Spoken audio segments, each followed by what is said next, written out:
नमस्कार, मी आशिष जाधव. लक्षवेधी चर्चेत तुमचं स्वागत आहे. राज्यातल्या आरक्षणाची टक्केवारी 78% पोहोचली आहे. 68% ही टक्केवारी राज्यातल्या आरक्षणाची आहे. त्यात केंद्र सरकारनं आर्थिकदृष्ट्या कमकुवत सवर्णांना सुद्धा 10% आरक्षण लागू केलेलं आहे. त्याची सुद्धा अंमलबजावणी राज्यात सुरू झाली आहे. त्यामुळं राज्यातल्या आरक्षणाची एकूण टक्केवारी 78% पोहोचली आहे. दरम्यान अलीकडच राज्य सरकारनं आणखी एक महत्त्वाचा निर्णय घेतला. जी प्रलंबित मागणी होती धनगर समाजाची की आम्हाला म्हणजे त्यांना तुम्ही म्हणजे राज्य सरकार आदिवासींच्या आरक्षणामध्ये टाका किंवा ST आरक्षण द्या, त्यावरती तोडगा काढताना राज्य सरकारनं असा निर्णय घेतला की जोवर केंद्र सरकार धनगर समाजाला STचं आरक्षण लागू करत नाही तोवर समाज कल्याण खात्याच्या ज्या काही योजना सवलती आहेत ज्या आदिवासींसाठी आहेत त्या धनगर समाजाला लागू करण्यात यावा, तसा निर्णय झालेला आहे. त्यानंतर पुन्हा हायकोर्टामध्ये मराठा आरक्षणावरून जो खटला सुरू झालेला आहे त्यावरती परस्पर विरोधी याचिका दाखल झालेल्या आहेत. त्यामध्ये राज्य सरकारच्या वतीनं सध्या युक्तिवाद चाललेला आहे. तिथं सुद्धा OBC याचिकाकर्त्यांनी मराठा आरक्षणाला कडाडून विरोध केला. काही याचिकाकर्त्यांनी असं म्हटलं की 50% जी आरक्षणाची मर्यादा आहे त्यावरचं जे आरक्षण आहे ते बेकायदेशीर ठरत आहे. मोठमोठे वकील दोन्ही बाजूनं आले, त्यांनी युक्तिवाद केला. आता सर्व तिढा हा न्यायालयासमोर आहे. पण मुंबई हायकोर्टामध्ये जी सुनावणी चाललेली आहे त्या दरम्यान मराठा विरुद्ध OBC, मराठा विरुद्ध कुणबी तसंच इतर समाजांचे स्वतःचे जे काही इंटरेस्ट आहेत ते सगळे चव्हाट्यावरती आलेले आहेत. आणि त्यातून एकच बॉटम लाईन निघते आहे, ती म्हणजे राज्यात आरक्षणाचा गुंता झालेला आहे. तो कशा पद्धतीनं हायकोर्ट सोडवतं, राज्य सरकारनं तो गुंता तयार केला असेल तर राज्य सरकारला आरक्षणाचा हा गुंता फळणार आहे का? निवडणुकीच्या तोंडावर हे सगळं होतं आहे, त्यामुळं हे सगळं कोणत्या दिशेनं कुठं चाललं आहे त्यावर आपल्याला चर्चा करायची. आपल्यासोबत मान्यवर पाहुणे आहेत. आपल्या स्टुडिओमध्ये दिलीप अलोनी आहेत, जे खुल्या वर्गाचं प्रतिनिधित्व करतात, ब्राह्मण अस्मिता मंचाचे अध्यक्ष आहेत. त्याचबरोबर आपल्यासोबत माजी IPS अधिकारी मधुकर शिंदे आहेत. धनगर समाजाच्या आरक्षणाच्या मागणीला घेऊन त्यांची याचिका आहे हायकोर्टामध्ये, ते स्वतः याचिकाकर्ते आहेत. तसंच आपल्यासोबत पुण्याहून राजेंद्र कोंढरे आहेत, जे मराठा महासंघाचे राष्ट्रीय सरचिटणीस आहेत. याशिवाय आपल्यासोबत OBC समाजाच्या वतीनं मागच्या खटल्याच्या वेळेस जे याचिकाकर्ते होते ते मृणाल ढोले पाटील सुद्धा आहेत. याशिवाय आपल्यासोबत सरकारच्या वतीनं बोलण्यासाठी भाजपचे प्रवक्ते गणेश हाके सुद्धा आहेत. मी सुरुवातीलाच गणेश हाके यांच्याकडे जातो. गणेश हाके, राज्य सरकारचं मन आणि दिल खूप मोठं आहे. मागेल त्याला शेततळं, तसं मागेल त्याला आरक्षण अशी काही योजना राज्य सरकारनं लागू केली आहे की काय, असं कुत्सितपणे उपहासानं काही लोक टोमणे मारतात. तुम्ही त्यांना कसं उत्तर द्या?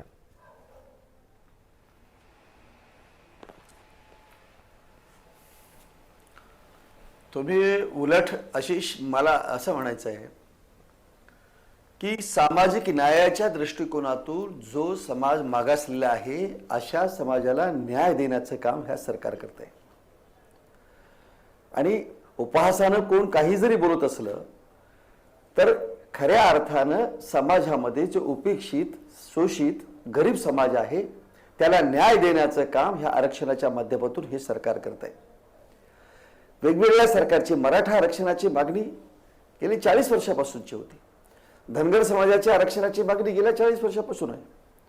या विविध समाजाच्या ज्या आरक्षणाच्या मागण्या आहेत त्या मग आतापर्यंतच्या सरकारनं त्या विचारात घेतल्या नाहीत किंवा त्यांना वाटलं नाही असं.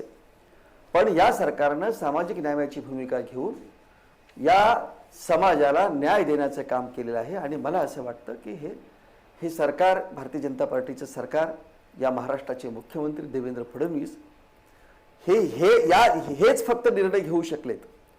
इतर कुठल्याही पद्धतीची कोणाची सत्ता असती तर अशा स्वरूपाचे निर्णय या महाराष्ट्रामध्ये झाले नसते. महाराष्ट्रामध्ये सामाजिक न्यायाच्या भूमिकेतून न्याय देण्याची भूमिका या सरकारने आखली. यात मला असं वाटतं की अत्यंत महत्वाकांक्षी, धाडशी म्हणाल तर धाडशी अशा स्वरूपाचे निर्णय ह्या सरकारने घेतलेले आहेत आणि त्याचं मला असं वाटतं की लोकांकडूनही स्वागत मोठ्या प्रमाणात होत आहे. ठीक आहे. आपल्यासोबत मृणाल ढोले पाटील सुद्धा आहेत, ओबीसी समाजाच्या वतीनं ते बोलणार आहेत. मृणाल ढोले पाटील, हायकोर्टात मराठा विरुद्ध ओबीसी किंवा मराठा विरुद्ध कुणबी असा सगळाच वाद चाललेला आहे. राज्य मागासवर्ग आयोगाचा जो मराठा आरक्षणासंदर्भातला अहवाल आहे त्याला सुद्धा आव्हान दिलं गेलेलं आहे. त्याच्या वैधतेवरतीच प्रश्नचिन्ह उपस्थित केले गेलेले आहेत. ओबीसी समाजाच्या वतीनं मराठ्यांना स्वतंत्र आरक्षण दिल्यानंतरही इतका रोष का व्यक्त होतोय? कारण राज्य सरकारची भूमिका अशी आहे की सध्याचा जो ओबीसीचा एक्झिस्टिंग कोटा आहे, सध्याचा कोटा, त्याला धक्का लागू नये म्हणून तर मराठ्यांना एससीबीसी एक वेगळा प्रवर्ग तयार करून 16% आरक्षण दिलेलं आहे. मग आक्षेप कशाचा आहे? आशिषजी, पहिलं तर गणेश हाकेजी बोलले त्याच्याबद्दल मी काही आक्षेप नोंदवतो. त्यांनी जे म्हणले की सामाजिक न्यायाच्या भूमिकेतनं आपण अतिशय धाडसी निर्णय त्यांच्या सरकारने घेतलेत, या गोष्टीला माझा विरोध आहे. त्याचं कारण असं आहे की पहिलं आर्थिक निकषावर आरक्षण हे नरसिंहराव सरकारने दिलं होतं 92 साली 10%. त्याच्यानंतर जे 16% मराठा समाजाला आरक्षण दिलं होतं तेही काँग्रेस सरकारने मागच्या दिलं होतं. त्यामुळं हे सरकार जे आहे ते फक्त कट कॉपी पेस्ट करतंय, याच्या पलीकडे काही विशेष करत नाहीये. त्याच्यामुळं एक लक्षात घेतलं पाहिजे की जर सामाजिक न्याय हे जर म्हणत असतील तर मला एक गणेशजींना एक प्रश्न विचारायचा आहे की ज्यावेळेस मंडल कमिशनचा विषय आला होता त्यावेळेस कमंडल यात्रा कुणी काढली होती, मंडल कमिशनला कुणी विरोध केला होता? तर त्यावेळेस तुम्ही मंडल कमिशनला विरोध करता आणि आज म्हणता सामाजिक न्यायाच्या भूमिकेने तुम्ही आरक्षण दिलं. मग ज्यावेळेस दुसऱ्या सरकारमध्ये, दुसऱ्या राज्यांमध्ये, दुसऱ्या पार्टीज हे जे आरक्षण देतात त्यावेळेस नरेंद्र मोदींनी अमित शहा तिथे जाऊन सांगतात की 50%च्या वर देता येत नाही. केसीआरने जेव्हा तेलंगणामध्ये 10%, 12% आरक्षण दिलं त्यावेळेस मोदी जाऊन तिथं सभा घेतात, म्हणतात 50%च्या वर देत नाही, तिथं सुप्रीम कोर्टनी कॅप लावली म्हणतोय. आणि त्याच्यानंतर मग हे देतात आणि हे म्हणतात आम्ही सामाजिक न्यायाच्या भूमिकेतनं दिलं. दुसरा विषय आशिष जे आपण जो घेतला तो असा आहे की मराठा समाजाच्या आयोगावर जे अहवालावर जे आक्षेप आलेले आहेत तर ती अंतिम सुनावणीत विषय आहे. त्याच्यामध्ये सरकारकडनं युक्तिवाद चालू आहे, सरकार आपली बाजू मांडतंय. त्यांनी मुकुल रोहतगी नावाचे वकील अतिशय ज्येष्ठ विधितज्ञ नेमलेले आहेत आणि त्याचं काय व्हायचंय, ओबीसी समाजाने मराठा समाजाला भेटलेलं 16% आरक्षणाचं स्वागतच केलेलं आहे. त्याच्यात कुठंच नाही. मराठा समाजातील गरीब मुलांना जर आरक्षण 16% भेटत असेल पहिल्या दिवसापासून ओबीसी समाजाने त्याचं स्वागतच केलेलं आहे. त्याच्यात आमच्या ह्याच्यात दुखायचं काहीच कारण नाहीये. आमचं फक्त म्हणणं असं आहे की गणेशजी जेव्हा म्हणतात की वंचितांना न्याय देण्याची भूमिका त्यांनी केली, सगळ्यात जास्त खोटे दाखले आणलेल्यांना भारतीय जनता पार्टीने तिकीट दिली. ओबीसी मंत्री राम शिंदे ज्या नगर जिल्ह्याचे पालकमंत्री आहे त्या नगर जिल्ह्यासाठी महापौर पद हे ओबीसी साठी राखीव आहे, पण ते ओबीसींना दिलं गेलेलं नाहीये. याच्याबद्दल गणेश हाके स्पष्टीकरण देतील का? मग जे वंचित ऑलरेडी होते आधी ओबीसी त्यांना तुम्ही काहीच दिलेलं नाहीये, तर ओबीसींना आधी काही दिलं नाही, त्याच्यानंतर मग तुम्ही म्हणता की आम्ही वंचितांना न्यायाची भूमिका समजून घेण्याचा विचार करत आहोत. तर ह्याच्याबद्दल पण त्यांनी स्पष्टीकरण द्यावं ना. ठीक आहे गणेश हाके, प्रश्न खूप येणार आहेत, तुम्हाला भरपूर उत्तरं द्यायची आहेत. मला असं वाटतंय एकाएकीच तुम्ही ती उत्तरं दिली पाहिजेत. मी आधी राजेंद्र कोंढरे यांच्याकडे जातो, कारण हायकोर्टातला पेच खूप मोठा आहे, तो सोडवताना हायकोर्टालाही नाकीनऊ येणार आहे असं दिसतंय. कारण इतकं आर्ग्युमेंट, काउंटर आर्ग्युमेंट तिथं चाललेलं आहे. निष्णात वकिलांची फौज दोन्ही बाजूकडनं उभी केली जाते. राजेंद्र कोंढरे, प्रश्न असा आहे की दरम्यान या सुनावणी दरम्यान एससीबीसी प्रवर्गातून जे मराठा समाजाला 16% आरक्षण दिलं गेलं त्यामध्ये एकदा न्यायमूर्ती रणजित मोरे यांनी सुद्धा प्रश्न विचारला होता सरकारी वकिलाला की हे जे एससीबीसीचं आरक्षण आहे हे केवळ मराठ्यांसाठीच आहे का, की त्यामध्ये उद्या आणखीन इतर एखाद्या समाज घटकाचा समावेश होऊ शकतो? तेव्हा ते म्हणाले होते की होय तसं होऊ शकतं. हा एक नवीन प्रवर्ग राज्य सरकारनं तयार केलेला आहे. आज त्यामध्ये सुरुवातीला मराठा समाजच आहे, उद्या आणखी एखादा समाज घटक त्यामध्ये येऊ शकतो. याला मराठा समाजाची काही हरकत आहे? हरकत असायचं काही कारण नाही. सगळ्यात महत्त्वाचं सांगतो की आरक्षण एखाद्या प्रवर्गाला दिलं असतं, त्या प्रवर्गामध्ये जातींचा समावेश असतो. त्यामुळं आपल्याकडे व्हिजेंटी एक प्रवर्ग आहे, ओबीसी प्रवर्ग आहे, एसबीसी प्रवर्ग आहे आणि आता नव्याने एसीबीसी प्रवर्ग जो केला आहे त्या प्रवर्गाच्या अंतर्गत मराठा आरक्षण आहे आणि त्याच्यामध्ये भविष्यात उरलेल्या ज्या काही आता 40-50 जाती महाराष्ट्रामध्ये आहेत की जे आरक्षणाच्या लाभात नाहीत, त्याच्यातली एखादी जात किंवा एखादा क्लास जर त्या प्रवर्गामध्ये येऊ शकतो असं जर आयोगाला वाटलं तर आयोग त्याला रेकमेंड करून सरकार त्याच्यामध्ये टाकू शकतं. त्याच्यामध्ये काही अडचण असायचं काही कारण नाही. ते कायदेशीर आणि घटनात्मक आहे, त्यामुळे तो वादाचा मुद्दा नाही. नाही, पण आता जे 16% एससीबीसीचं आरक्षण दिसतंय, उद्या जर का इतर समाज घटक त्यामध्ये आले तर मराठा समाजाची जी आरक्षणाची टक्केवारी आहे ती 16 वरून कमी होऊ शकते, याची कल्पना आली आहे?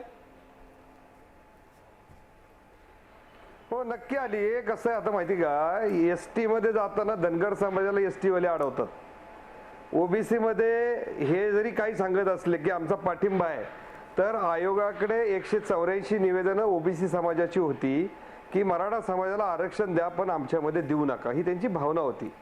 परंतु प्रत्यक्षामध्ये आजही हायकोर्टामध्ये काही याचिका ज्या दाखल झालेल्या आहेत त्या याचिकांची नावं मी आता या ठिकाणी जाहीर करत नाही, पण ती विरोधामध्ये आलेली आहेत. ही वस्तुस्थिती आहे. म्हणजे बाहेर एक बोलायचं आणि आत एक बोलायचं आणि न्यायालयीन पटलावर तिसरं बोलायचं, हे सुद्धा काही उद्योग चालू आहेत. परंतु आम्ही त्याच्यामध्ये जे काही संघटना आहोत ह्या संघटनांच्या वतीने इंटरव्हेन्शन याचिकेमध्ये दाखल करून आम्ही आमची जी समाजाची बाजू आहे आणि गेल्या 30 वर्षामध्ये चळवळीच्या माध्यमातून हा प्रश्न एका पटलावर आणलेला आहे, त्याचा सगळा विस्तारित आढावा येथे आम्ही शुक्रवार किंवा पुढच्या आठवड्यामध्ये कोर्टामध्ये मांडणार आहोत. आणि त्यामुळं भविष्यामध्ये ह्या 16% मध्ये येऊन किती येतील जाती, तर 2%, 3%, 4% येतील आणि त्यांनी फार मोठ्या मराठा आरक्षणावर काय परिणाम होईल असं मला वाटत नाही. आपल्यासोबत दिलीप अलोनी सुद्धा आहेत. दिलीप अलोनी, हा जो एससीबीसी प्रवर्ग आहे त्याला तुम्ही मागच्या वेळेस सुद्धा आक्षेप घेतला होता. मी येतो मृणाल ढोले पाटील, जर का राज्य मागासवर्ग आयोग असं म्हणत असेल की मराठे आणि कुणबी एकच आहेत आणि तुम्ही हीच भूमिका मांडली होती की जर का मराठे हे मूळचे कुणबीच आहेत असं राज्य मागासवर्ग आयोग म्हणतंय, तर मग सध्याच्याच ओबीसी एक्झिस्टिंग कोट्यामध्ये म्हणजे सध्याच्या कोट्यामध्ये ओबीसीच्या का मराठ्यांना टाकलं गेलं नाही, का मग हा गुंता तयार केला गेला असं तुम्ही म्हणाला होतात. आज तुम्ही त्या भूमिकेवर ठाम आहात? हो, मी ठाम आहे. आणि मीच एकटा ठाम नाहीये, तर स्वतः उच्च न्यायालयाने सरकारी वकिलांना प्रश्न विचारला की जर मराठा समाज तुम्हाला ओबीसी असं वाटतं, त्याकरता तुम्ही बरेच पुरावे देत आहात त्या आयोगाच्या रिपोर्टमध्ये, मग त्यांना ओबीसी मध्येच का नाही टाकलं, ओबीसी मध्ये टाकून 16% तिथे का नाही दिलं? त्यावर सरकारी वकिलांचं उत्तर मोठं अजीबच आहे. सरकारी वकील म्हणतात तसं झालं असतं तर यांनी एकमेकांची डोकी फोडली असती. आता मला एक सांगा, ही अशा तऱ्हेचं उत्तर जेव्हा आपण आरक्षणाबद्दल कॉन्स्टिट्यूशनली बोलत असतो तेव्हा ते बरोबर आहे का? कारण की त्याचे पॉलिटिकल परिणाम काय होतील ही गोष्ट महत्त्वाची नाही. जसं स्वतः उच्च न्यायालयाने म्हटलं की आम्हाला बाकी गोष्टींमध्ये जायचं नाहीये, आम्हाला ही गोष्ट घटनेमध्ये बसते का ते बघायचं आहे. आणि 50%च्या वर जाती आधारित आरक्षण बसत नाही, कारण की त्याच्यामुळे जे घटनेचं कलम 14 आहे ज्याच्यामध्ये सगळ्यांना समान हक्क आहे ते इटसेल्फ त्याच्यामुळे डॅमेज होतं. त्यामुळे जाती आधारित आरक्षण 50%च्या वर अशक्य आहे. ठीक आहे मृणाल ढोले पाटील, आता मला तुम्हाला हाच प्रश्न थोडासा फिरवून विचारायचा आहे. जर का बाळासाहेब सराटे यांची याचिका ही सध्याच्या एक्झिस्टिंग ओबीसी कोट्याचा फेर आढावा घेऊन त्यामध्ये मराठा समाजाचा समावेश करा आणि ज्यांचं आरक्षणामुळे उत्थान झालेलं आहे, विकास झालेला आहे, अशा जातींना तुम्ही बाजूला काढा, असं जर का काही हायकोर्टामध्ये याचिकानंतर सुनावणीत काही आलं तर त्याला ओबीसी समाज कसा रिॲक्ट होतो? मागाशी मी तोच आपल्याला मुद्दा मांडणार होतो की ओबीसी समाजासमोरची जी पहिली प्रायोरिटी आहे ती प्रायोरिटी अशी नाही की 16%चं काय होईल. आमचं जे आम्हाला 27% आरक्षण भेटलंय ते टिकवणं आमची 1 नंबरची प्रायोरिटी आहे. आणि याच्यावर पण गणेश हाकेजींनी उत्तर द्यावं की जे 16% ते म्हणतात टिकवायचं, त्यावेळेस ते म्हणतात ज्येष्ठ विधिज्ञांच्या आम्ही फौजा तिथं धाडू, दिल्लीवरनं वकील करू, असे खूप मोठे ज्येष्ठ विधितज्ञ आणून किती पैसा खर्च झाला ते 16% आरक्षण टिकू. पण जेव्हा ओबीसीच्या 27% आरक्षणाचा प्रश्न येतो त्यावेळेस सरकार ही भूमिका का घेत नाही की बाबा ओबीसीचं आम्ही आरक्षण टिकू, आम्ही ज्येष्ठ विधी तज्ञ देऊ, तिथं वकिलांच्या फौजा उभ्या करू. तर सरकार जी भूमिका ओबीसींच्या बद्दल घेतेय ती अतिशय निराशाजनक आहे. आणि आपण जे म्हणता ती शक्यता आहे ना, त्यामुळे आज ओबीसी घाबरलेला आहे की बाळासाहेब सरटेंनी जी याचिका केलेली आहे ती खरं तर ती टिकत नाही. त्याचं कारण आहे कारण त्या सगळ्या गोष्टींचं मंडल कमिशन आणि इंदिरा सानीमध्ये हे झालेलं आहे. पण एक थोडीशी जी शंकेची पाल मनात चुकते ती अशी की जर उद्या काही झालं, स्टे लागला, काही झालं तर ओबीसींना त्यांचं हक्काचं आरक्षण त्यांच्या हातातनं निघून जाईल अशी एक कुठेतरी भीती आहेच ना आशिषजी. ठीक आहे राजेंद्र कोंडरे, तुम्ही यावरती उत्तर देऊ शकाल. हा, मी बोलू. नाही, महत्वाचा मुद्दा कसा आहे की त्यांच्या प्रश्नामध्ये त्यांचं उत्तर दडलेलं आहे. त्यांनी काय प्रश्न उपस्थित केला आहे की ओबीसीचं आरक्षण धोक्यात आहे, याचा अर्थ ते बेकायदेशीर आहे असं म्हणायला हरकत नाही ना. मग तुम्हाला घाबरायचं काय कारण आहे? मग घाबरायचं काय कारण आहे? मला काय म्हणायचंय आशिषजी, ऐकून घ्या, माझा एक मुद्दा सरळ आहे. जर तुमचं आरक्षण घटनात्मक दृष्ट्या वैध आहे असं जर तुमचा हक्क 100% तर तुम्ही घरी जाऊन निवांत झोपलं पाहिजे, कारण तुमच्या आरक्षणाला कुणीच धक्का लावू शकत नाही. नंबर 1. पण प्रश्न असा आहे की तुम्हाला हे नक्की माहिती आहे की राज्य मागासवर्ग आयोग आणि केंद्र मागासवर्ग आयोगाची जी कायदा आहे त्या कायद्यामध्ये एक प्रोव्हिजन दिलेली आहे, ती मराठा समाजाला देखील लागू आहे, तशी तुम्हाला पण लागू. हे तुम्ही पहिलं मान्य करा की दर 10 वर्षाने पिरियडिकल रिव्हिजन करून एक्सक्लुजन आणि इन्क्लुडिंग ह्या दोन्ही बाबी आयोगाने केंद्र सरकारला आणि सुप्रीम कोर्टाने सांगितलेलं आहे, तशी कायद्यामध्ये तरतूद आहे. आता जर केंद्र सरकारला सुप्रीम कोर्टने जर सांगितलेली एखादी गोष्ट असेल आणि त्या अनुषंगाने आयोगाच्या कायद्यात असेल तर तो कायद्याची अंमलबजावणी करू नका, हेच तुम्ही अप्रत्यक्षपणे सांगताय. नंबर 1. नंबर 2 की मराठा समाजाला आता आयोगाने जर रेकमेंडेशन दिलेलं असेल तर त्या रेकमेंडेशन पुढे सरकार पुढे 2 पर्याय असतात की असलेल्या कोट्यामध्ये ते समावेश करू शकतात. नंबर 1.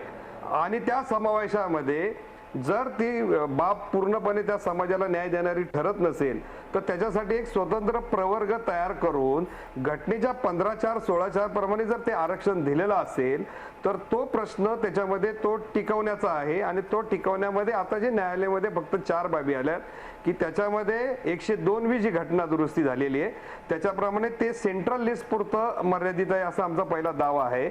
एक्स्ट्रा ऑर्डनरी सर्कमस्टन्स, अतिविशिष्ट परिस्थिती असा जो भाग आहे त्या अतिविशिष्ट परिस्थितीसाठी मराठा समाजाने अनेक पुरावे दिले. त्याच्यामध्ये डोमेस्टिक वर्कर आहेत, माथाडी कामगार आहेत, सुरक्षा रक्षक आहेत, डबेवाले आहेत, मुंबईचे धुण्या भांड्याची काम करणारी परिस्थिती आहे. लँडच्या बाबतीमध्ये जे काही गेल्या 70 वर्षामध्ये प्रकल्पापासून ते वेगवेगळ्या झालेल्या कायद्या आणि 2005चा 4चा आणि 1994ला बहिणींचा जो वाटा शेतीमध्ये आला त्यामध्ये 20 एकर शेती असणारा मराठा आता तो 20 गुंठ्यावर आलाय. त्यामुळे ऐकून घ्या. नाही तसं नाही झालं, मी तेच सांगतो जरा, हे प्रमाण इतर राज्यामध्ये झालेलं नाही आणि तो लोकसंख्येचा मोठा भाग असल्यामुळं सामाजिक आर्थिक शैक्षणिक परिणाम या समाजावर मोठ्या प्रमाणावर झाल्यामुळे त्याला आरक्षणाची आवश्यकता वाटली आणि त्या आरक्षणाच्या भासलेल्या गरजेच्या पोटी दर 10 वर्षांनी जर पिरियडिकल रिव्हिजन असेल तर न्यायालय सुद्धा म्हणतं की एखादा प्रवर्ग एखाद्या जातीच्या आरक्षणातनं लाभ घेऊन तो प्रगत पण होऊ शकतो आणि बाहेर असलेली जात जर अप्रगत होत असेल तर ती बाब तुम्ही न्यायालयाने जी निर्देशित केलेली ती का अमान्य करता, हा पहिला. दुसरा प्रश्न आहे आणि त्यामुळं मराठा समाजाचं जे आयोगाने रेकमेंडेशन केलेलं आहे त्याला आधारावर देऊन मराठा समाजाचं हे आरक्षण टिकवण्यासाठी राज्य सरकारची जबाबदारी 100% आहेच, परंतु त्याबरोबर आम्ही समाज म्हणून त्याच्यामध्ये सपोर्टिव्ह आरक्षण टिकवण्याचा 100% प्रयत्न करू, त्या बाबतीत वादच नाही. गणेश हाके, बघा राज्य सरकार म्हणून आरक्षण लागू करतंय, सवलती लागू करतंय आणि नंतर हायकोर्टात त्या जातीला त्या समाजाला म्हणतात तुम्ही बसा भांडत, आम्ही बघतो मजा बाहेरून. असं काहीसं झालंय का? आशिषजी एकच मिनिट मी इंटरव्ह्यू करतो. राजेंद्रजी सांगितलं जे सांगितलं रिव्ह्यू पिटिशन ऐका ना, भांडणं लावलेलीच आहेत तर पहिलं ऐकून घ्या. ओबीसी समाजाचं ऐकून घ्या. दोघं ज्या पद्धतीची चर्चा करतात मला थोडंसं मला ऐकून घ्या. ओबीसीचं ऐकून घ्या एकदा एकदा ऐकून घ्या, एकाने उत्तर द्या. व्हाईट पेपर आमचीच डिमांड आहे ना, काढा श्वेतपत्रिका काढा. ठीक आहे. गणेश हाके बोला.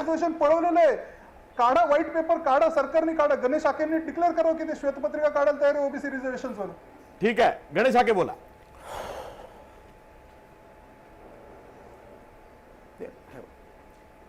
दोन गोष्टी आहेत. मराठा समाजाला या सरकारनं आरक्षण देताना किंवा दिलं तेव्हा स्पष्टपणे म्हटलेलं आहे की ओबीसीच्या आरक्षणाला धक्का न लावता मराठा समाजाला आरक्षण देण्यात आलेलं आहे. त्यामुळे ओबीसीनं विनाकारण संभ्रित होणं, भयभीत होणं असं कायचं काही कारण नाही आहे. आणि आता राजेंद्र कोंडे जसं म्हणाले तसं ओबीसीला मिळालेलं आरक्षण हे घटनेनं मिळालेलं आरक्षण आहे. त्यामुळं ते आरक्षण आणि हे आरक्षण दोन स्वतंत्र गोष्टी आहेत. आता दुर्दैवानं राजेंद्र कोंडरे यांनी जी याचिका दाखल केलेली आहे कोर्टामध्ये की या सगळ्या हे जे ओबीसीला दिलेलं आरक्षण किंवा इतर समाजाला दिलेलं आरक्षण हे घटनात्मक स्वरूपाचं नाही असं त्यांचं म्हणणं आहे. माझं असं म्हणणं आहे बाळासाहेब की हा सराटेंचा जो वाद आहे की त्यांचे ओबीसीच्या मित्र आहेत लोकांनी ते. मराठा हा, चालेल, समाजाला चालेल. विरोध करणे आणि मराठा समाजाने ओबीसीच्या लोकांना विरोध करणे नाही नाही, नाही, हो, म्हणून चालेल, म्हणत चालेल. बोला, की बोला. पुढे दोन गोष्टी नाही नाही हे दोन्ही गोष्टी संयुक्तिक नाही आहेत. सरकारनं जो घेतलेला निर्णय ऐकून या, सरकारनं जो घेतलेला निर्णय आहे किंवा सरकारनं जो ज्या पद्धतीचे मी सुरुवातीलाच सांगितलं की काळ बदलला, संदर्भ बदलले की परिस्थिती बदलली की सगळ्या गोष्टी बदलत असतात. कदाचित 30-40 वर्षापूर्वी मराठा समाजाला आरक्षणाची गरज वाटली नसावी, पण आज ती गरज आहे. आज जे सर्वेक्षण झालेलं आहे, जी त्यांची आर्थिक, सामाजिक परिस्थिती, शैक्षणिक परिस्थिती आहे, त्या परिस्थितीच्या सगळ्या निकषावरती आज मराठा समाजाला आरक्षणाला तो पात्र आहे. आणि म्हणून या सरकारनं त्या मराठा समाजाला आरक्षण देण्याचा निर्णय घेतलेला आहे. हे देत असताना इतर समाजावरती अन्याय होणार नाही याची काळजी घेतलेली आहे. आणि म्हणून स्वतंत्र असा प्रवर्ग निर्माण करून महाराष्ट्र सरकारनं मराठा समाजाला 16% आरक्षण दिलेलं आहे. आता या संदर्भात ज्या कोर्टामध्ये ज्या याचिका आहेत, आम्हाला या सरकारनं पूर्णपणे कायदेशीर बाबी सगळ्या तपासून सगळ्या कायदेतज्ञांचा सल्ला घेऊन हे आरक्षण दिलेलं आहे. आता ज्या पद्धतीनं ते सांगतायत की घटनात्मक नाही, घटनात्मक नाही, घटनात्मक नाही हे म्हणत असताना ज्या पद्धतीचं मराठा समाजाला इथं आरक्षण दिलेलं आहे, स्पेशल कॅटेगरी करून, स्वतंत्र संपर्क करून, हे कायद्यानुसार दिलेलं आहे. हे गणेश हाके मराठा समाजाला आरक्षण केलेलं आहे, जे दिलेलं आहे राज्य सरकारने, त्यांचं म्हणणं ते टिकवण्याची जबाबदारी आपली आहे. आणि टिकवण्यासाठी आपण कुठल्याही परिस्थितीमध्ये ते टिकवूच असं मुख्यमंत्र्यांनी आश्वासन दिलेलं आहे विधानसभेमध्ये. सरकारची प्रश्न जबाबदारी तो नाही आहे म्हणून- मराठा समाजाचा. सरकारनं ओबीसी समाजाचा प्रश्न काय आहे की जसं मराठा समाजाचं आरक्षण तुम्ही मागासवर्गीय टिकवून आयोगाला म्हणता, आव्हान तसं दिलं ओबीसी जातं. समाजाचं सध्याचं आरक्षण टिकवाल का, हा प्रश्न आहे. बरोबर आहे. एक महिना झाला अजून विधी तज्ञ पण निश्चितपणे नेमले नाही. मुळात मी सांगतो तुम्हाला की हे दोन आरक्षण हे स्वतंत्रपणे दिलेले आहेत. तुम्हाला माझं म्हणणं असं आहे की या गोष्टीची तुम्ही गल्लत कृपा करून करू नका की ओबीसीचं आरक्षण हे घटनात्मक स्वरूपाचं आहे आणि ते गेल्या अनेक वर्ष चालू आहे. मराठा समाजाला आरक्षण आज दिलं आहे आणि ते देत असताना संपूर्णपणे त्या आरक्षणाच्या अपेक्षा हे आरक्षण वेगळं आहे, म्हणूनच त्याला स्वतंत्र प्रवर्ग म्हणण्यात आलेलं आहे. आणि असं जेव्हा कॅटेगरीज करून स्वतंत्र प्रवर्ग करून जेव्हा आरक्षणं दिली जातात तेव्हा नसं की एक दुसऱ्याला ते छेद देत नाहीत. आणि घटनात्मक दृष्ट्या हे सुद्धा, नाहीतर मग यापूर्वीच्या म्हणजे आरक्षणाच्या संदर्भात आपण विचार करायला लागलो तर मग सगळ्याच जाती जमातीच्या आरक्षणाच्या संदर्भात याच पद्धतीने विचार करावा लागेल. तेव्हा तशा पद्धतीचा आज आपल्याला विचार करण्याची आवश्यकता नाही. पुढे भविष्यातही तुम्हाला सांगतो की या सगळ्या गोष्टी कायद्याने, नियमाने आणि ज्या गोष्टीच्या वैधतेने केलेल्या असल्यामुळं याला चॅलेंज होऊन हे न रद्द होणं किंवा त्याला चॅलेंज झालं तरी ते टिकणं या गोष्टी घडणार नाहीत. आणि त्याच अनुषंगानं महाराष्ट्र सरकारनं ह्या दोन्ही गोष्टीची तजवीज व्यवस्थितपणे केलेली आहे. ठीक आहे, हायकोर्टाला आपण कोर्ट ऑफ रेकॉर्ड सुद्धा म्हणतो की तिथं ज्या वेगवेगळ्या याचिका येतात, वेगवेगळे खटले होतात, त्यामध्ये ज्या इंटरलिंक बाबी असतात आणि त्यातनं छाननी करून, सेग्रिगेशन करून एक प्रकारचं सूत्र हायकोर्टामध्ये तयार होत असतं.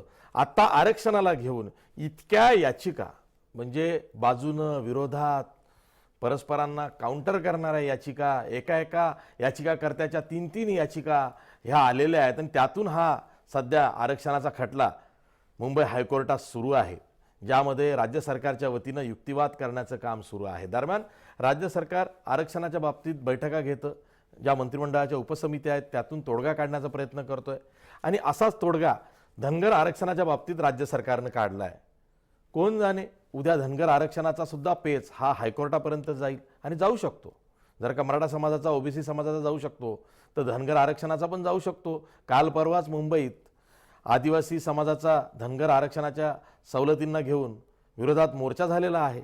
त्यामुळे त्यावर सुद्धा आपल्याला चर्चा करायची आहे. मधुकर शिंदे आहेत, गणेश हाके आहेत, यांच्याशी आपण चर्चा करणारच आहोत. पण आधी एक ब्रेक घेऊया.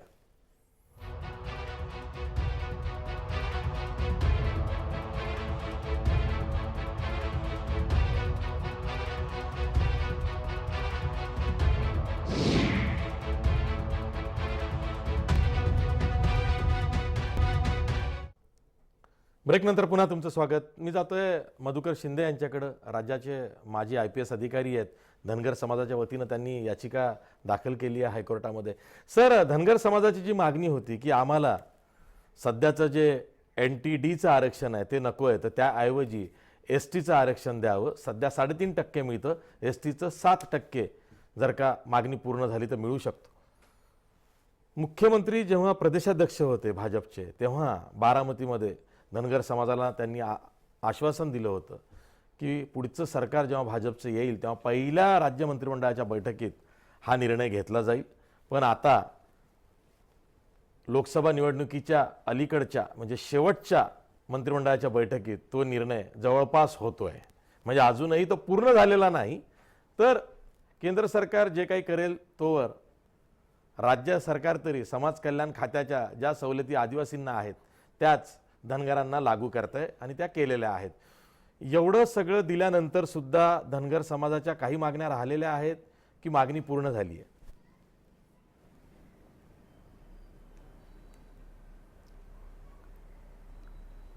आशिषजी, मला आपल्याला सांगायचं आहे की हे जे आता परवा सांगितलेलं आहे की आदिवासीला ज्या काही सवलती आहे त्या सवलतीप्रमाणे धनगरांना तशा प्रकारच्या सवलती देणार आहेत, तर त्याच्यामध्ये मला काही फारसं बोलायचं नाही. कारण असं आहे की ते शक्य नाही आणि ते होणारसुद्धा नाही. जोपर्यंत धनगरांना STचं सर्टिफिकेट मिळणार नाही तोपर्यंत ह्या अशा प्रकारच्या ज्या काही सवलती आहेत ते मिळणार नाही, याची आम्हाला खात्री आहे. हा जो धनगराचा जो गुंता आहे तो 1956 पासूनचा आहे आणि 1956ला जो शब्द आलेला आहे धनगड, आम्ही धनगडच्या ऐवजी धनगर असं काही म्हणत नाही. आमचं असं म्हणणं आहे की महाराष्ट्रामध्ये किंवा बॉम्बे स्टेटमध्ये 1956 पासून तर आतापर्यंत कुठल्याही पद्धतीने धनगड नावाची जमात अस्तित्वात नाही आणि धनगड नावाची जमात अस्तित्वात नसून ती धनगर आहे आणि म्हणून ती धनगरांना STचं सर्व सवलत मिळायला पाहिजे. अशा प्रकारचे आतापर्यंत बरेचसे निवेदनं झालेले आहे, बरेचसे मोर्चे झालेले आहे, बरेचसे धरणे झालेले आहे. सगळ्या पद्धतीनं आमच्या नेते मंडळींनी आणि सगळ्या समाजांनी आतापर्यंत हे सगळं काम केलं आहे 1956 पासून तर आतापर्यंत. आता परवासुद्धा माननीय उद्धवजी ठाकरे यांच्याकडे आमचे नेते मंडळी गेलेले होते आणि त्या उद्धवजी ठाकरेला आमचं समजावून सांगितलं की काय आमचा प्रश्न हा STमध्ये समावेश करण्याचा प्रश्न नव्हे, परंतु जी चूक झालेली आहे, स्पेलिंग मिस्टेक झालेली आहे, ती स्पेलिंग मिस्टेक दुरुस्त करावी अशा प्रकारचं त्यांना सांगितलं. तर मला आनंद झाला की माननीय उद्धवजी ठाकरे जे आहेत ते उद्धवजी ठाकरे पहिल्यांदा मातोश्रीवरून उठून ते वर्षावरती गेले. म्हणजे धनगराच्या प्रश्नावरती ते पहिल्यांदा गेले, त्यांचं मी अभिनंदन करतो. आणि असे उद्धवजी ठाकरे जेव्हा माननीय मुख्यमंत्र्याला सांगितलं की यांचा जो प्रश्न आहे आपण 4 वर्षाच्या आधी सोडवायला पाहिजे होता, तो सोडवलेला नाही, तो सोडविला पाहिजे. तर त्या दृष्टीने माझं असं म्हणणं आहे की आतापर्यंत आम्ही जी याचिका दाखल केली आहे त्याचे 23 सुनावण्या झालेल्या आहेत. या 23 सुनावण्यामध्ये काय काय गोष्टी घडलेल्या आहेत त्याचं मला डिटेलमध्ये जायचं नाही, परंतु माननीय मुख्यमंत्री आणि उद्धवजी ठाकरे यांनी ठरवलं की बाबा हे जे याचिकेकर्ते यांना महाधिवक्ता म्हणजे ॲडव्होकेट जनरल आहे त्यांच्याकडे बसून घ्यायचं आणि जे काही प्रश्न असतील ते आपण मिटवून टाकू. तर 27 तारखेला आम्ही कुंभकोणी साहेबाशी बसलो आणि त्यांना समजावून सांगितले की आम्हाला आमचा जो प्रश्न आहे हा स्पेलिंग मिस्टेकचा आहे आणि त्याच्यासाठी तुम्ही आता जे आमच्या 23 सुनावण्या झाल्या ज्याच्यामध्ये आमचं 12 महिन्याच्या आधीच हे आमची निकाल लागायला पाहिजे होता, परंतु शासनाने काही कारण नसताना अशा प्रकारचे डेट्स घेतल्या गेलेल्या आहे. तर आमची आता जी 12 तारखेला डेट्स आहे त्यावरती तुमचं काय म्हणणं आहे ते सांगा आणि तुमचं ॲफिडेविट दाखल करा. तर माननीय कुंभकोणी साहेबांनी ॲफिडेविटसुद्धा दाखल केलेलं ॲफिडेविट तयार केलेला आहे, परंतु त्यांनी आम्हाला सांगितलेलं होतं, शासनाने असं सांगितलेलं होतं की 2 दिवसात तुमचं ॲफिडेविट आम्ही दाखल करतो, परंतु अजूनपर्यंत त्यांनी हे ॲफिडेविट दाखल केलेलं नाही. याचा अर्थ असा की माननीय उद्धव ठाकरे साहेबांनी सांगूनसुद्धा हे शासन ऐकते किंवा नाही अशी आम्हाला शंका यायला लागलेली आहे. 2 दिवसात हे जे ॲफिडेविट दाखल करायला पाहिजे होते त्यांनी केलेलं नाही. आमचे जे एक सहकारी आहे जे गावडे आहे राम गावडे, ते सातत्याने चक्रा मारतात आहे की वर्षावरून ते मातोश्रीवरून वर्षावरती, त्याच्यानंतर कुंभकोणी साहेबाकडे, तरी परंतु आतापर्यंत अशा प्रकारचं कुठलंही त्यांनी हे ॲफिडेविट दाखल केलेलं नाही. 12 तारखेला आता आमची 23वी सुनावणी, आता 24वी सुनावणी आहे. आम्हाला 12 महिन्याच्या आधीच अशा प्रकारचं रिझर्वेशन मिळायला पाहिजे होतं. तर अशा प्रकारे हे जर राज्य शासन जर आम्हाला अशा प्रकारे जर फसवत असेल तर धनगर जमात या जे काही शासन आहे त्या या शासनकर्त्यांना पुढे निश्चितच मतदान करणार नाही. आम्हाला सर्टिफिकेट पाहिजे. सर्टिफिकेट गणेश हाके, बघा, एसटी प्रवर्गामध्ये समाजाची आम्ही हाक आहोत. ऐका. आमची त्याच्यामध्ये मतदान समावेश करा करणार असं नाही म्हणणं म्हणतायत आणि आमचं एसटीचं त्याच्यामध्ये समावेश सर्टिफिकेट करा असं म्हणणं नसेल आहे. तर फक्त सवलती आता लागू यांना होत त्यांनी नाही नोंदणी धनगर घ्यायची. समाजाला संस्थेचा असं म्हणतात आवाज याचिका ऐका. करते. बरं ऐका, का? मुख्यमंत्र्यांना आपल्या पक्षाला सांगा. होऊ शकत नाही, होऊ शकत नाही. आशिषजी, टीस संस्थेचा अहवाल त्यांनी पुढे आणावा, समाजासमोर ठेवावा. नाही, नाही, नाही. मागच्या आशिषजी, वेळेस त्यांनी तसंच केलं. नाही नाही, गणेश हाकेंना उत्तर देऊ द्या, त्यांना एकटं पाडू नका. माझं हे काय बघा, म्हणणं, टीज मधु बद्दल शिंदे सुद्धा मला साहेब बोलायचं आहे. आशिषजी मला एक मिनिट बोलू नाही द्या. ना, ऐका ऐका, आधी आता गणेश हाकेंना बोलू द्या. आशिषजी मला टीज बद्दल थोडं बोलायचं हो आहे. नाही ना, ऐका ना, मी येतो पुन्हा येतो. नाही सर, नाही, एक मिनिट टीज बद्दल जे आता कोणीतरी बोलले, नाही, नाही, हा. तुम्ही- नाही टीज बद्दल कोणतरी हो, बोललाय. मी टीज पुन्हा बद्दल येतो ना एक प्रश्न सेकंद घेऊन मला तुमच्याकडे सांगायचं आहे. टीस संदर्भात. टाटा इन्स्टिट्यूट ऑफ सोशल सायन्सची जी नेमणूक केलेली आहे ती अत्यंत चुकीची आहे. हा बोला.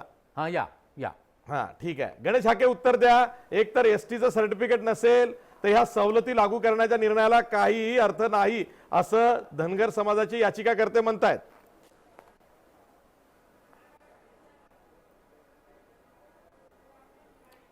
आता दोन गोष्टी याच्यामधल्या आशिष, की मधु शिंदे साहेब जे म्हणतात ना की धनगर आणि धनगड हे एक आहेत, हे म्हणजे त्यांनी आता ते कोर्टात आहेत. कोर्टानं धनगर आणि धनगड हे एक आहे नाही, असं म्हटल्यानंतर म्हणतच नाही मी, असं राज्य म्हणत नाही. शासनाच्या संदर्भामध्ये Please, निर्णय please. घेण्याचा काही विषय उरत नाही. राज्य शासनाचे नाही, ऐकून घ्या. नाही नाही, हा. हे नाही, नाही, अरे बाबा, आपण- नाही, नाही, धनगड आणि मुळात धनगड एक धनगर आणि नाही. धनगड हे प्लीज एकच प्लीज आहेत. प्लीज हे एक आहे. धनगड आणि हे धनगड कोर्टानं एक नाही. एकदा तो निवाडा दिला. no. ते एक नाही ऐकून म्हणतायत. घ्या. निवाडा दिला. ते तर धनगर महाराष्ट्र आणि धनगड सरकार एक नाही या म्हणतायत. निवाड्याच्या अनुषंगानं तात्काळ नाही धनगड आणि धनगड एक नाही ना. नो. मुळात नाही त्यांचं जे म्हणणं आहे ते मला माहिती आहे की त्यांचं म्हणणं महाराष्ट्रामध्ये धनगड ही हा जात शब्दच वेगळी नाही, नाहीये. ते धनगरच आहे, धनगर आहेत असं फक्त, त्यांचं हा. म्हणणं आहे. आणि म्हणून मी तुम्हाला सांगितलं की दोन गोष्टी आहेत. हा. दोन गोष्टी आहेत. नाही, बरोबर, आता बरोबर, धनगर बरोबर. समाजाची मागणी ही आपण थोडस नीटपणे समजून घेऊयात की धनगर समाजाची मागणी ही अनुसूचित जमातीचं जे त्यांना जे आरक्षण आहे त्या आरक्षणाचं म्हणजे अंमलबजावणी करावी अशी त्यांची मागणी आहे. आता दुर्दैवानं काय आहे की सरकारच्या समोर जो प्रश्न आज अस्तित्वात आहे की सरकार जर ती जर वस्तुस्थिती असेल तर गेल्या म्हणजे स्वातंत्र्याच्या नंतर जेव्हापासून घटना लागू झाली किंवा आरक्षण लागू झालं तेव्हापासून किती लोकांना अशा स्वरूपाचे आरक्षण देण्यात आलेलं आहे, किती लोकांनी अवेल केलेलं आहे, कोण म्हणजे या पद्धतीला थांबवलं कोण, अडवलं कोण. आता आपल्याला स्वातंत्र्याच्या 70 वर्षानंतर ही अशी परिस्थिती म्हणजे आज आपल्याला आरक्षण नवीन सर्टिफिकेट इश्यू करताना त्याच्या संदर्भामध्ये आपल्याला सरकारला वेगळ्या पद्धतीने निर्णय घेण्याची आवश्यकता आहे. ज्या पद्धतीने मराठा समाजाला आरक्षण देण्याचं राज्य सरकारच्या हातात होतं ते राज्य सरकारनं त्याचा एसबीसी स्वतंत्र प्रवर्ग करून मराठा समाजाला आरक्षण दिलं. पण अनुसूचित जमातीचं आरक्षण देण्यासाठी ही राज्य सरकारच्या अखत्यारीतली बाब नाही आहे. राज्य सरकार ती शिफारस करू शकतं आणि राज्य सरकारनं तो निर्णय घेतलेला की केंद्राकडे ह्या पद्धतीची शिफारस करण्याचा. पण दरम्यानच्या पिरियडमध्ये की धनगर जे समाजाचा हा राज्य प्रश्न सरकारच्या जे नाही. हातात आहे धनगर राज्य समाजाचा सरकार हा जे करू प्रश्न शकतं नाही. ते म्हणजे आरक्षण मिळेपर्यंत धनगर समाजाला त्या ज्या आदिवासींच्या ज्या सवलती आहेत त्या सवलती देण्याबाबतचा सरकारनं निर्णय घेतलेला आहे. ती जी धनगर समाजाच्या या आरक्षणाच्या संदर्भात जी उपसमिती सरकारनं नेमली त्या समितीनं नुकताच 2 तारखेला तो निर्णय घेतलेला आहे आणि मला असं वाटतं की त्याच्या संदर्भातला तो कॅबिनेट मंत्रिमंडळावर समोरचा निर्णय होईल आणि महाराष्ट्रातल्या तमाम धनगरांना आदिवासींच्या ज्या सवलती आहेत त्याच्यासाठी आता त्याच्यावरती आदिवासींच्या कुठल्याही बजेटवरती म्हणा किंवा त्यांच्या हक्कावरती गदा न आणता धनगरांसाठी स्वतंत्रपणे बजेटरी प्रोव्हिजन करून आर्थिक तरतूद करून त्यांना धनगर समाजाला ज्या आदिवासी समाजाच्या ज्या सवलती आहेत ते देण्याबाबतचा या सरकारने निर्णय घेतला आणि मला असं वाटतं की तो निर्णय अत्यंत क्रांतिकारी आहे. आरक्षणाच्या संदर्भातला लढा हा आज कोर्टात आहे, तो चालू राहील आणि तो जर कोर्टानं जर त्या आपल्या याचिकाकर्त्याप्रमाणे जर निर्णय जर दिला तर महाराष्ट्र शासन तो निश्चितपणे त्याची अंमलबजावणी सुद्धा करेल. याच्या संदर्भामध्ये माननीय मुख्यमंत्र्यांशी आपण आता मधु शिंदे साहेब बोलले त्याप्रमाणे मी सुद्धा मुख्यमंत्री महोदयांशी या संदर्भात चर्चा केलेली आहे. कोर्टामध्ये लागणाऱ्या सगळ्या गोष्टी ज्या म्हणजे धनगर समाजाला आरक्षण मिळण्याच्या दृष्टिकोनातून जे न्याय आहेत, जे ज्याला डॉक्युमेंट्स एव्हिडन्स पुरावे जे आहेत, त्या सगळ्या संदर्भात संदर्भ घेऊन महाराष्ट्र शासन कधीही कुठेही कधी विरोध करणार नाही. ठीक ही आहे, ठीक भूमिका आहे. माननीय आपल्यासोबत दिलीप अलोनी आहेत. दिलीप अलोनी, हे आणि बघा माननीय कसं आहे, मुख्यमंत्र्यांच्या बैठकीमध्ये केंद्र सुद्धा सरकारला जर काय आपल्याला करायचं सांगितलं, असतं, मनोज शिंदेजी आपण होतात तेव्हा बघा, मुख्यमंत्र्यांनी या सवर्णांमधले तुमच्या- जे आणि- आर्थिक दृष्ट्या कमकुवत आहेत त्यांच्यासाठी कसं एका दिवसात निर्णय झाला, दुसऱ्या दिवशी विधेयक आलं, तिसऱ्या दिवशी मंजूर झालं, पुढच्या आठवड्यात ते देशात तोही लागू कर- झालं. बघा. तसं धनगरांच्या बाबतीत मोदी सरकारने केलं नाही. घटना दुरुस्ती दिलीप अलोनी. जी घटना दुरुस्ती हो झाली, हो, तेच घटना तेच दुरुस्ती विचारतोय. झाली. सवर्णांच्या बघा, बाबतीत दोन झालं. गोष्टी आहेत. नाही नाही की नाही नाही, एक दिलीप अलोनींना नाही, प्रश्न आशिषजी. विचारलाय, मी तुमच्याकडे येतोय. मी दिलीप अशी जी अलोनींना दोन विचारलंय, निर्णय स्वतंत्रपणे वेगळे आहेत. मोर्चा न काढता नाही, ऐकून घ्या. नाही नाही आरक्षणाची नाही, मागणी हॅलो. पूर्ण झालेली आहे. नाही नाही, आशिषजी नाही आशिषजी दोन गोष्टी वेगळ्या आहेत. आर्थिक निकषावरती आरक्षण देणं वेगळं आणि जातीच्या आधारावरती आरक्षण देणं वेगळं. हो, इच्छाशक्ती Socio-economic दिसली ना. backwards आपल्या घटनेमध्ये इच्छाशक्ती कशा दिसली स्वरूपाची मोदी तरतूद आहे? सरकारची. मला जो ते सामाजिक, सांगायचं आहे. शैक्षणिक तुम्ही दृष्ट्या नॅरेटिव्ह मागासलेला ओळखा. असेल, त्याच्या तुमचा पक्ष संदर्भात कसा आरक्षण देण्याची नॅरेटिव्ह तरतूद क्रिएट करतो, तसं मी नॅरेटिव्ह सांगतोय, इच्छाशक्ती सांगतो. हा. मला बोलू नाही, द्या, नाही. मला बोलू द्या प्लीज. नाही, पहिली नाही, गोष्ट नाही, म्हणजे तुम्ही नाही सर, नाही, बघा आशिषजी तुम्ही चुकून कृपा करून गैरसमज करून देऊ नका. हा. नाही नाही नाही, नाही, आशिषजी, गैरसमज ऐका ना, करून त्यांना देऊ बोलू नका. द्या. तो केंद्र सरकारनं घेतलेला 10% आरक्षणाचा निर्णय हा सुद्धा आर्थिक दृष्ट्या मागासलेल्या लोकांच्या साठीचा न्याय अशा स्वरूपाचा निर्णय आहे. हो हो आणि हो. धनगरांच्या संदर्भात सुद्धा जो निर्णय आता महाराष्ट्र सरकारने घेतलेला तो सुद्धा न्यायी अशा स्वरूपाचा निर्णय. हे बघा, ज्या- शंका ज्या उपस्थित करणे, पद्धतीनं प्रश्न अनुसूचित विचारणे, जमातीच्या हे पत्रकाराचं आरक्षणाच्या काम संदर्भात किंवा ते सवलतीच्या आम्ही जातीनं संदर्भात करतोय. त्याच्या हा. आरक्षण दिलीप द्यावं. अलोनी, उत्तर त्याला द्या. राजकीय स्वरूपाचं गणेशजी मला बोलू द्या प्लीज. मला नाही. बोलू द्या. मला बोलू द्या प्लीज. हा. ती पहिली गोष्ट म्हणजे सर्व आरक्षण हे राजकीय हेतूंनी दिलेले आहेत. सामाजिक न्याय वगैरे वगैरे फार मोठमोठ्या गोष्टी केल्या जातात. जेव्हाही कुठलंही सरकार इलेक्शनला समोर जातं किंवा अडचणीत सापडतं तेव्हा ते सरकार आरक्षणाचं वेपन असा शब्द वापरतं. नका वापरू. सर मला बोलू द्या. नाही, नाही, नाही, नाही. नाही बघा, मला बोलू द्या, मला बोलू द्या. 100च्या दिलीप वर अलोनीजी, असं म्हणू नका 100च्या तुम्ही. गणेश भाके, बोलू द्या की. नाही, नाही, कोणी प्रश्न मला उपस्थित सांगा, केले, अनुसूचित जातीला, ते तसं अनुसूचित करू नका. जमातीला, असं तुमच्यामध्ये करू बोलू नका. नका. हे काय हे चाललंय आरक्षण बोलू द्या. भाजपचं. मला बोलू द्या. प्रश्न विचारू मला द्यात ना बोलू द्या. लोकांना. मला लोकांना बोलू प्रश्न विचारू द्यात. अहो, 100 निवडणुका होत राहतील. 100च्या वर आतापर्यंत ज्या घटना दुरुस्त्या झालेल्या आहेत त्याच्यापैकी जवळजवळ 23 घटना दुरुस्त्या या आरक्षणाच्या बाबतीत झालेल्या आहेत. पहिली गोष्ट म्हणजे फार मोठा गैरसमज आहे की आपल्या संविधानात घटनेमध्ये इनिशियलीच म्हणजे पहिल्यांदा जेव्हा 1948ला ती झाली तेव्हा आरक्षणाची तरतूद होती. तसं नाही आहे. फक्त SC आणि ST करता नोकरीमध्ये आरक्षणाची तरतूद होती आणि स्त्रियांकरता, महिलांकरता आणि लहान आणि मुलांकरता कुठल्या तऱ्हेची जे वेलफेअर मेजर्स आहेत ते घेण्याची तरतूद होती. 1951ला जी पहिली घटना दुरुस्ती झाली त्याने SC STजना शिक्षणामध्ये आरक्षण देण्याची तरतूद झाली. याचा अर्थ आंबेडकरजींनी जी घटना बनवली त्याच्यामध्ये न OBCंकरता आरक्षण आहे न सामाजिक किंवा एज्युकेशनली बॅकवर्ड करतायत. त्याच्याबद्दल जरी आर्टिकल असलं तरी 15 आणि 16 मध्ये ते त्यावेळी नव्हतं. त्यामुळे आज असं म्हटलं जातं की हे आरक्षण अरोडी साहेब, फार चुकीची अगदी माहिती पवित्र देतात. आहे किंवा त्याला कोणी हात लावू शकत नाही. त्या सगळ्या बोगस गोष्टी आहेत. अमेंडमेंट आफ्टर अमेंडमेंट झालेल्या आहेत आणि आता सुद्धा आर्थिक आरक्षण भाजपने सवर्णांवर फार प्रेम आहे म्हणून दिलं नाही. 5 राज्यांमध्ये जेव्हा त्यांना मार बसला आणि लोकसभा निवडणूक समोर दिसली तेव्हा त्यांनी सवर्णांना आरक्षण द्यायचं ठरवलं.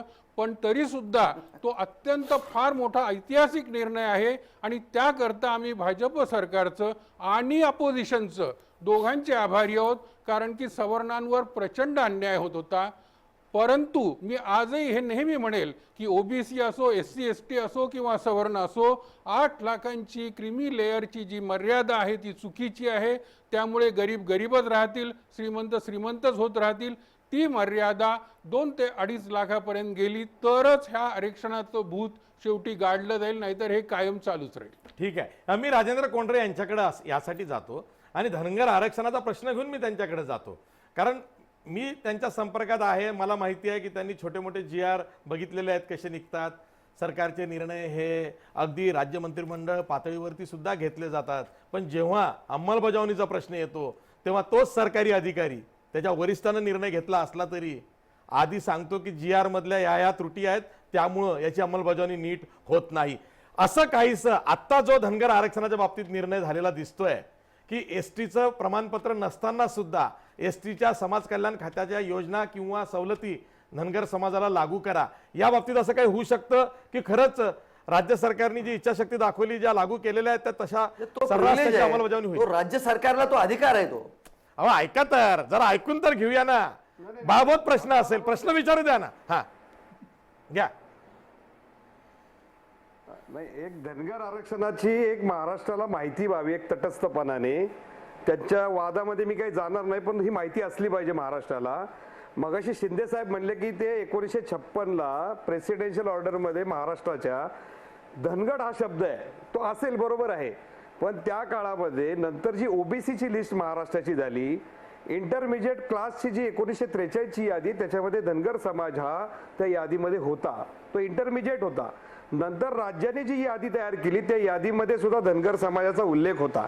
आपल्याला सर्वांना अजून ही गोष्ट माहीत नाही, 1990च्या दरम्यान एक धनगर समाजातनं आणि वंजारी समाजातनं दोन नेते तयार झाले आणि त्यांनी त्या समाजाला एक स्वतंत्र आरक्षणाची मागणी केली. आणि त्यामध्ये एक गंमत काय झालेली आहे की सर्व धनगर समाज हा पूर्वी ओबीसी मध्ये होता, परंतु धनगर समाजातले काही वर्ग, प्रवर्ग, त्याला वर्ग घटक म्हणू, ते एका गावातनं मेंढईचा कळप घेऊन दुसऱ्या गावामध्ये जातात. त्यांना भटके समजावं म्हणून त्यांनी गव्हर्नमेंटकडे एक निवेदन दिलं आणि त्याच्यामध्ये गव्हर्नमेंटने GR काढला की 1 वर्ष जी मंडळी कळप करून जातील ते भटके समजण्यात यावेत आणि जे घरामध्ये स्थायी राहतील ते ओबीसी मध्ये राहतील. नंतर धनगर समाजाच्या नेत्यांनी ती मागणी रेटत ती वर्षाची मुदत 9 महिन्यावर आणली. 9 महिन्याची 6 महिने केली, 6 महिन्याची नंतर 3 महिने केली. नंतर ती सर्टिफिकेट मिळायला अडचण होते म्हणून ती अट काढली आणि ऑटोमॅटिक सगळे ओबीसीतले धनगर हे भटक्यामध्ये गेले. 4% महाराष्ट्रातलं जे आरक्षण व्हिजेंटीचं होतं ते 4 वरनं 11 केलं आणि त्या 11 मध्ये 3.5% धनगर समाजाला स्वतंत्र दिलं आणि 2.5% वंजारी समाजाला स्वतंत्र दिलं. या 2 स्वतंत्र बिंदूमुळं त्याची जी बिंदू नामावलीची रचना झाली, त्यामुळे आज महाराष्ट्रामध्ये वर्ग 1, वर्ग 2 आणि वर्ग 3 मध्ये ह्या दोन्ही घटकांचं प्रमाण जास्त दिसतं. आता जी मागणी धनगर समाजाची आलेली आहे, त्यांना आरक्षण नाही असा जो लोकांचा समज आहे तो चुकीचा आहे. त्यांना आरक्षण आहे, ओबीसीच्या सगळ्या सवलती मिळतात, केंद्राच्या यादीमध्ये हे ओबीसी मध्ये आहेत.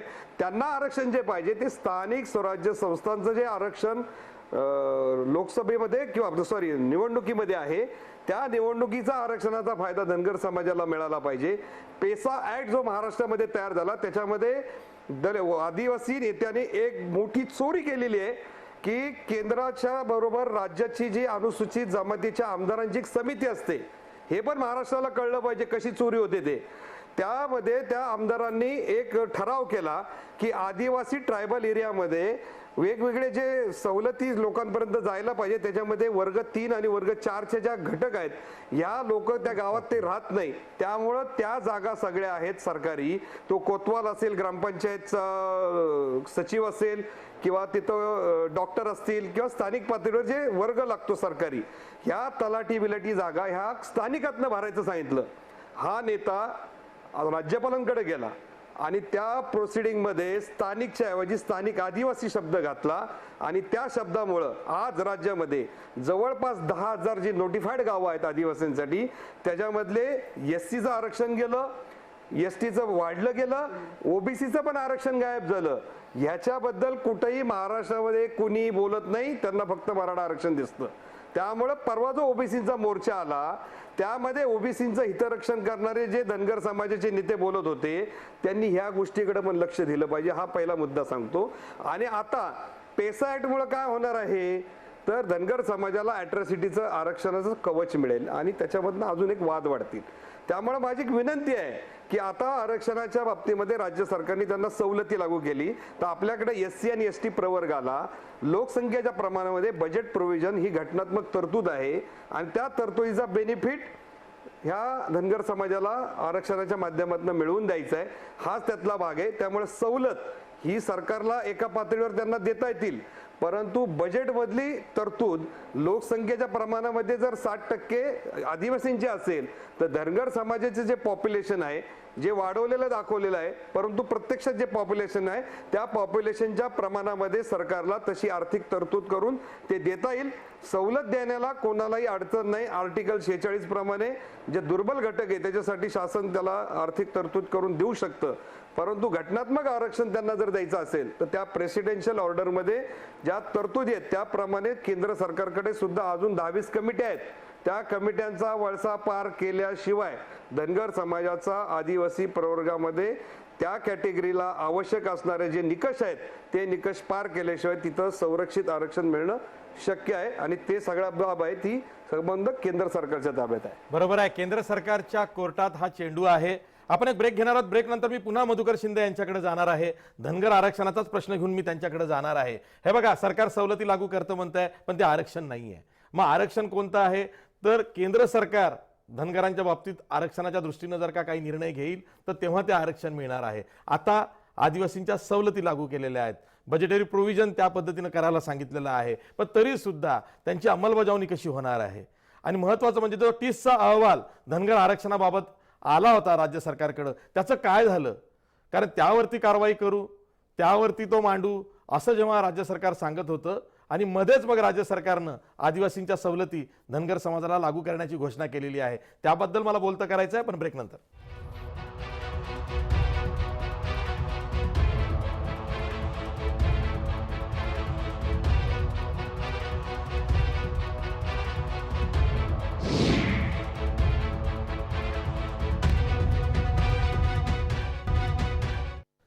ब्रेक नंतर पुन्हा तुमचं स्वागत. खरं तर वेळ संपलेला आहे तरी सुद्धा मी मधुकर शिंदे यांच्याकडे जातो.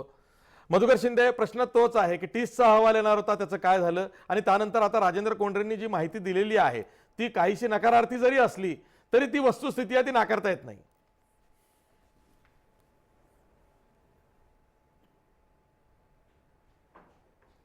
नाही, माझं म्हणणं असं आहे की हे जे टाटा इन्स्टिट्यूट ऑफ सोशल सायन्सच्या बाबतीत आणि मिस्टर कोंडरे जे बोलले ते विसंगत आहे, टोटल विसंगत आहे. मी पहिल्यांदाच सांगितलं की हे जे आमचा जो गुंता आहे तो 1956 पासूनचा आहे आणि हा जो 1956चा जो गुंता आहे तो गुंता 1956ला सुटला असता तर आता हा परिस्थिती राहिली नसती. आम्ही त्याच्यामध्ये समावेश करा असं म्हणणं नाही. इंटरमिजिएट कास्टमध्ये नंतर का टाकण्यात आलं त्याचंही कारण वेगळंच आहे. ओबीसीमध्ये टाकण्याचं कारण हे आहे की आम्हाला जे ॲक्च्युली एसटीच्या सवलती मिळायला पाहिजे होत्या ते त्यांनी दिलेल्या नाही, जाणून बुजून दिलेल्या नाही आणि याच्यामध्ये एसटीच्या सवलती द्यायला पाहिजे होता. आता प्रश्न आहे 30चा टाटा इन्स्टिट्यूट ऑफ सोशल सायन्सचा. टाटा इन्स्टिट्यूट ऑफ सोशल सायन्सची गव्हर्नमेंटने एक ॲग्रीमेंट केलेला आहे आणि त्या ॲग्रीमेंटमध्ये टाटा इन्स्टिट्यूट ऑफ सोशल सायन्सेसला गव्हर्नमेंटने सांगितलेलं आहे की धनगडांचा तुम्ही सर्वे करा महाराष्ट्रामध्ये, बरं का. आणि धनगड DHN GAD याचा जो सर्वे आहे तो बिहार, ओरिसा, झारखंड. आता 342(1) मध्ये आपल्याला माहीत आहे की ते त्या राज्याचा प्रश्न असतो आणि म्हणून महाराष्ट्रामध्ये जर त्यांना धनगड नावाची जमात जर पाहिजे असती आणि त्यांना जर सापडायची असेल तर ती इथे सर्वे करायला पाहिजे होता. तर ते टाटा इन्स्टिट्यूट ऑफ सोशल सर्वे जो केलेला आहे तो चुकीचा आहे आणि आम्हाला तो मान्य नाही. याचं कारणच असं आहे की ते 342(1) मध्ये ते बसत नाही आर्टिकलप्रमाणे. मिस्टर कोंडरेंनी जे सांगितलं ते भलतंच काहीतरी सांगितलेलं आहे. आम्ही वैज्ञानिक पद्धतीने सांगतो आणि मी कॉन्स्टिट्युशनल पद्धतीने सांगतो आणि त्या पद्धतीने कुंभकोणी साहेबांनी सुद्धा आमचं ऐकून घेतलेलं आहे आणि त्यांनी सुद्धा आम्हाला सांगितलेलं आहे की हे जे शिंदे साहेब सांगतात ते बरोबर आहे आणि त्या पद्धतीने आपण यांचं कोर्टामध्ये ऐकून घेतलं पाहिजे आणि कोर्टातून निर्णय लागल्यानंतर यांचा आपण GR काढलेला पाहिजे. आता त्या दिवशी ठरलेलं होतं, माननीय उद्धव साहेब सांगितल्यानंतरही सुद्धा शासन अजूनही ते ॲफिडेव्हिट देत नाही. 12 महिन्याच्या आधी आमचं हे शिवसेनेची मागणी उपमुख्यमंत्री पदाची आहे, त्याच दिवशी त्यांनी वर्षावर केली. ती कुठं मान्य केली? मुख्यमंत्र्यांनी नाही केली ना. सगळंच ना ऐकत ते मातोश्रीचं. हा, गणेश हाके शेवटी बोला. नाही ऐकून ऐकून आमचं काही म्हणणं नाही. आम्हाला हे म्हणणं आम्ही जे उच्च न्यायालयात जिंकणारच आहे, उद्या जिंकू आम्ही ते. Yes sir. हा, गणेश हाके शेवटी बोला, वेळ संपलाय. हा, आशिष, नाही तुम्ही आता काय आशिष या चर्चेसत्रात तुम्ही काय केलं माहिती आहे का? वेगवेगळ्या जातीच्या लोकांना वेगवेगळ्यांच्या याच्या अंगावर सोडलं तुम्ही. राजेंद्र कोंडे हेच हायकोर्टात झालंय. त्यांचं ज्या काही सरकारी वकील म्हणले एकमेकाची डोके फोडायची बाकी आहे ती सगळी. साहेब ऐकून का, ऐकून घ्या म्हणून नाही सांगतो तुम्हाला मी की नाही म्हणून म्हटलं तुम्हाला सरकारची की भूमिका दोन गोष्टी सांगतोय. त्यातल्या समजून घ्या की दोन गोष्टी की हा विचार का प्रत्येक जण करत नाही, राजेंद्र कोंढरे असा का विचार करत नाहीत. नाही की आता मला नाही राजेंद्र कोंढरे हे फक्त मराठा समाजासंदर्भातच काय विचार करतात, इतर समाजाबद्दल का विचार करत नाहीत.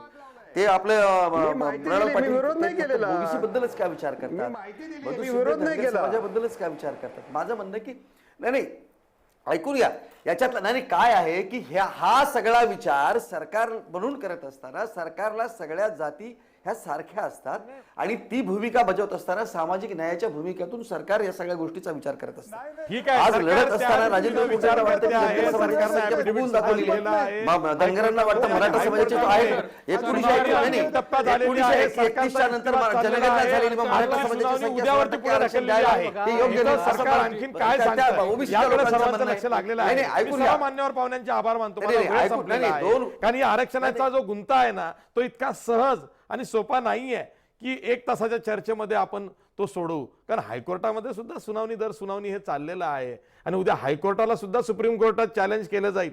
इतका हा आरक्षणाचा गुंता किचकट आहे, म्हणजे क्लिष्ट आहे. त्यामुळे एका दुसऱ्या चर्चेमध्ये आपण कुठल्या कन्क्लुजनवरती येऊ असं नाही. सांगायचं तात्पर्य इतकं आहे की आपण सवलती लागू करतो, आरक्षण देतो, सगळं होतं, परंतु समाज भावना अशी असते, ती प्रत्येक समाजाची असते, ती कोण्या एका समाजाची नाही. आणि सरकार सुद्धा जसं गणेश हाके म्हणाले की सर्व समाजाला समान पद्धतीनं वागवण्याचा प्रयत्न करत असताना निर्णय घेतं. त्यामुळे सरकारची भूमिका ठीक आहे, सरकार ते घेत असेल, पण सगळ्या गोष्टी ह्या कायद्याच्या कसोटीवरती तपासून बघून सगळ्या गोष्टी लागू केल्या जातात. म्हणूनच त्या हायकोर्टापर्यंत आता गेलेल्या आहेत.